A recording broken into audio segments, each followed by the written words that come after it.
Today we're celebrating the last day of Sukkot or Feast of Tabernacles with some homemade plant-based dishes that bring warmth and flavor to the table. Hey everybody, welcome to the High Path channel and welcome to our humble kitchen. If you're new, my name is Rosa and we are a plant-based family of 7. Now we have been celebrating the Feast of Tabernacles, which is Sukkot or Feast of Booths, this last week. I have a few dishes planned. They're going to be very, very simple, plant-based of course. I'm going to show you what we're going to be making tonight for Feast of Trumpets, or not Feast of Trumpets, the Feast of Tabernacles, or the last day of Feast of Tabernacles. Let's go.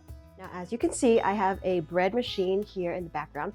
Today, I actually wanted to do an experiment. I know it may not be the day to do it, so to speak, but I really wanted to try making cookie dough in this bread machine. So I'm gonna get this started really, really quick. So essentially, a bread machine is basically just a container with a dough hook in it, and then you, of course, can bake in here, but today I'm gonna try to just use it as a mixer for me. So I've got a cup, I'm gonna do a cup of water. So I've got a cup of water here that's just gonna go in. I'm gonna add some flax seeds. If this works, this is gonna be a game changer. I'm going to use this for all of my cooking or my cookies. So I've got some flax eggs here, or just ground up flax seeds that I'm gonna add. This is just to hold everything together. I'm gonna add some grapeseed oil. I run out of coconut oil, so I'm just going to use some grapeseed oil. Let's just do like, so for our grapeseed oil, I'm just going to do like maybe half a cup of grapeseed oil going in. I'm going to do 1 cup, maybe a cup and a half of coconut sugar. I'm going to set it to, let's see, dough. So let that go. So, flour next.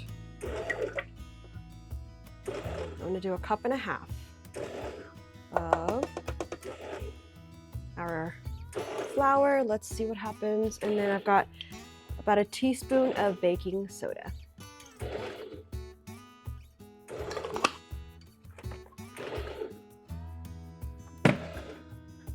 While that's going, I'm gonna get some aromatics chopped up for some braised cabbage today.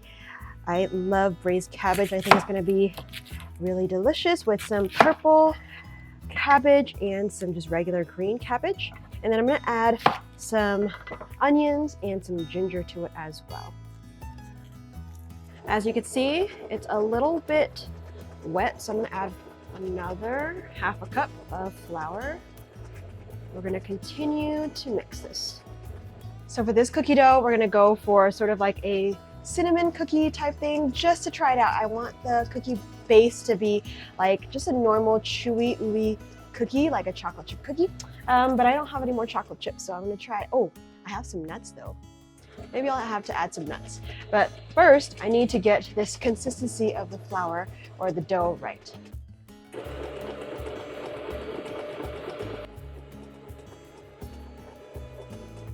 So I'm gonna stop this. I feel like this is pretty good. I don't wanna overmix this. I'm gonna add some cinnamon, and we're gonna try to just bake it up. If this doesn't work, I will add some more flour, but that's no biggie, you know. I could just add some flour, but this consistency, I think we're there. Maybe add a little bit more, but I don't want to overdo it because, like I said, I want a ooey gooey cookie. So I'm just mixing it with a spatula because, like I said, I don't want to overmix. I'm gonna try this out. We're gonna just add our nuts in here and then we will bake it up. I purchased a packet of shelled walnuts today, which I am going to just chop up into little pieces. I like to chop up my own nuts because that way it doesn't get all sandy like the store-bought chopped nuts, so I just prefer to do it at home. It's so simple, you just run your knife through it and then you have chopped nuts.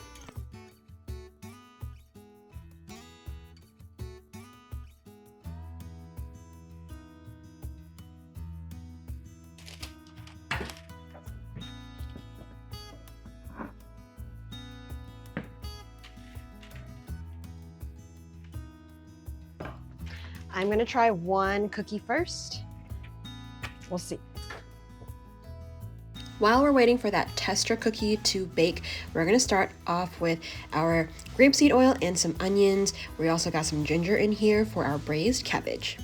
I have the stove on medium-high heat. I want to make sure that we're generating some color on here, just caramelizing all of our onions and ginger. And then we're going to chop up our red cabbages. So I just have one whole head of red cabbage. This cabbage was rather small, so I just used the whole thing.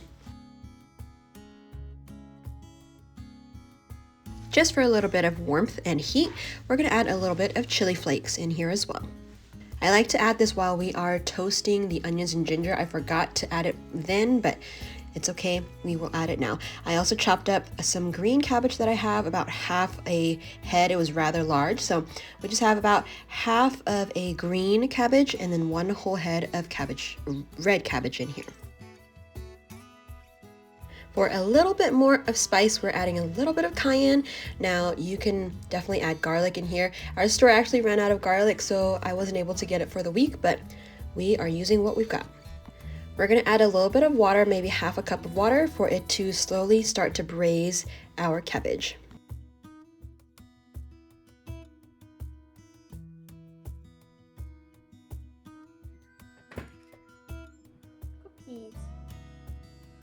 It's still very pillowy. Pillowy is good. No. To fix this dough, I had a theory of just adding a little bit more oil here to create extra crispiness or crunch. The cookie is very soft. Oh, it's hot. Very pillowy, which I really wasn't going for. I wanted more of a ooey gooey, so I added a little bit more grapeseed oil in the batter, and I'm going to remix it and then bake it again.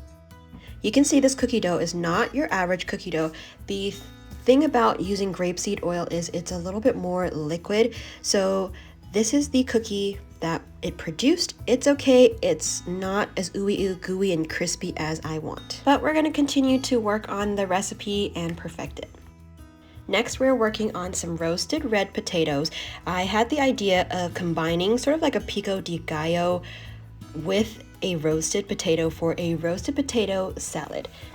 So first step, we are just going to chop up our waxy red potatoes. We find that red potatoes work way better than just like a russet potato in a potato salad. We just prefer it to be firmer, and we're going to just chop this up and put it onto our baking sheet.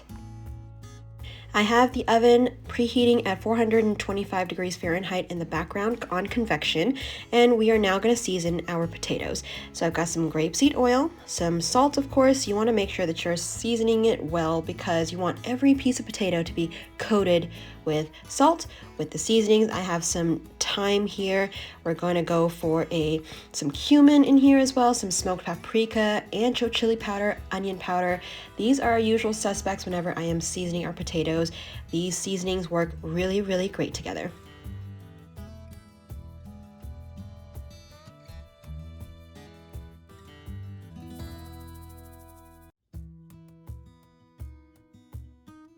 Sometimes when I'm hand massaging this, I actually season the potatoes twice. My husband, Trey, he loves a good, well-seasoned anything, really, any dish. So sometimes I just want to make sure every potato is covered in seasonings for him. We are roasting our potatoes for about 40-45 minutes or so until they're nice and crispy. Next, let's work on sort of a curried cauliflower. I am breaking down our cauliflower heads. Now, I don't want to chop our cauliflower too small because the cauliflower, once you cook it, it kind of disintegrates. So I want to make sure we are chopping this head of cauliflower in larger pieces of the cauliflower florets.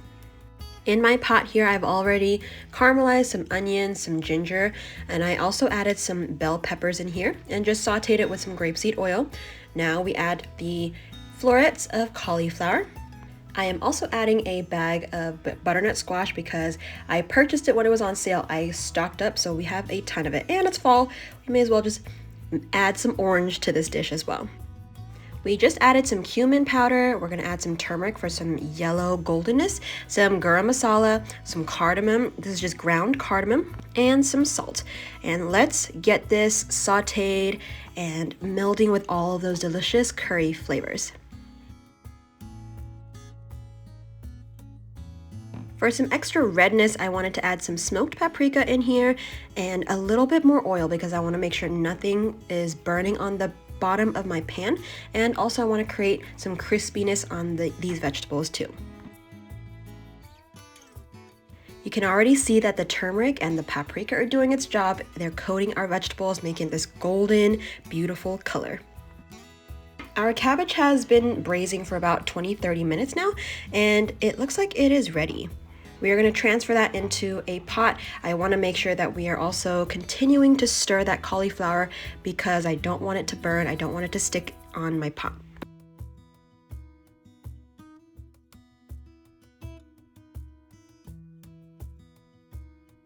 Now, cabbage really secretes a ton of liquid itself, so I was really trying to cook out all of the liquid as much as possible, and when I'm ladling it into my little casserole dish here, I am trying to omit all of that extra liquid.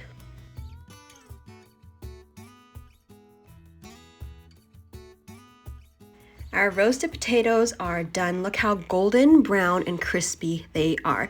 Now it is time to make sort of our little pico de gallo that's going to go into our potato salad. So I am chopping up some cilantro here.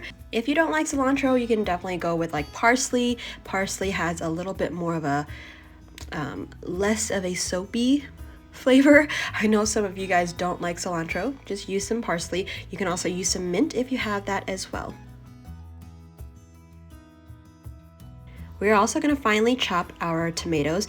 You can definitely hand blend this or blitz it in a food processor. We don't have a food processor, and I feel like if I blend this up in our high-powered blender, it's going to be way too liquidy, or like it'll produce like a liquid salsa.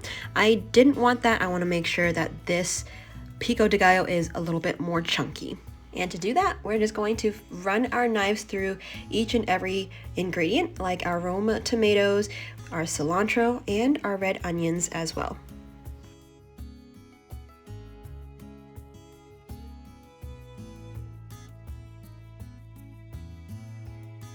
Along with these three ingredients, we're also going to add some fresh lime juice to this potato salad. So what we're going to do, we're just going to put our roasted potatoes in a mixing bowl, and then we're going to add all of these ingredients in as a salad. You definitely want to do this while the potatoes are hot, so that way it starts to absorb all of those delicious flavors. Ooh, if you have garlic as well, just add a little bit of garlic in here. That will also be really good.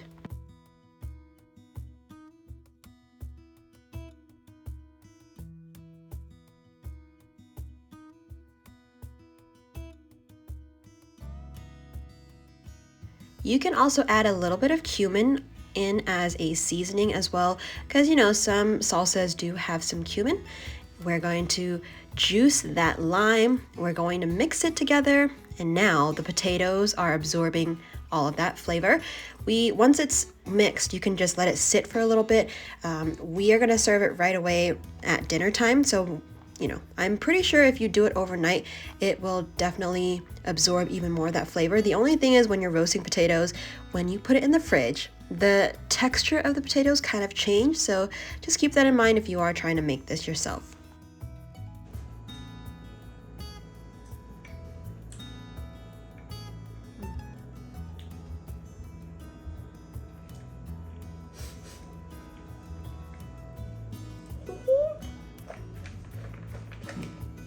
When I tasted this, this was delicious. Who would have thought to mix a pico de gallo and a roasted potato? You should definitely try this dish. It's so easy and it's going to be a crowd pleaser for sure.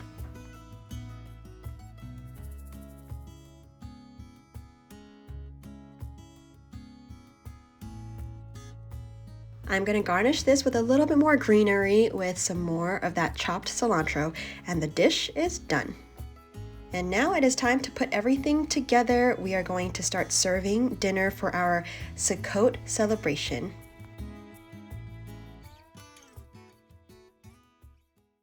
This is what we're gonna have for dinner tonight. We are so excited. We kept it very simple today, but I think it's gonna be a wondrous celebration for our end of Sukkot, or Feast of Tabernacles. We thank you so much for joining us today. Isaiah decided to join us, so if you are new, we would love for you to join us, so subscribe to our channel, and we'll see you on the next video. Bye everybody.